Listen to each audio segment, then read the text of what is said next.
Mardi 11 juin, à l'âge de 80 ans, Françoise Hardy a rendu son dernier souffle, provoquant une vague d'émotions considérable. Sa disparition a suscité de nombreux hommages, parmi lesquels celui d'Alain Souchon, interrogé par Le Parisien dès le lendemain de cet événement tragique. Interrogé sur ses derniers échanges avec la chanteuse avant son décès, l'auteur-compositeur, qui partageait l'âge de l'épouse de Jacques Dutronc, a exprimé. Touché par les souffrances que Françoise Hardy endurait à cause de la maladie, Alain Souchon avait demandé il y a 15 jours à son fils Thomas, cher à son cœur, de lui transmettre un message.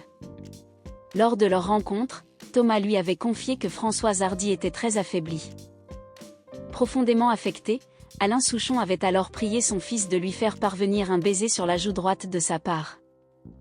Malgré le repos désormais trouvé par l'artiste, Alain Souchon a exprimé sa peine en déclarant que sa disparition représente une perte énorme, évoquant le sentiment que c'était comme si un peu de jeunesse s'en allait.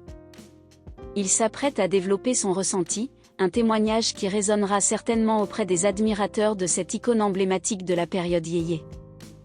Son impact dans les années 1960 fut immense pour ma génération. Sa douceur romantique, sa beauté et sa voix nous touchaient profondément.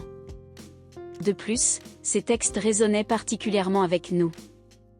À titre d'exemple, le père de Pierre et Charles, connu sous le nom de Seine-Ours, a évoqué le titre « Tous les garçons et les filles », qui, selon lui, parlait directement aux adolescents qu'ils étaient, avec leurs tourments et leurs interrogations. Pour lui, Françoise Hardy incarnait véritablement une porte-parole de notre génération, unique en son genre parmi les chanteuses de l'époque.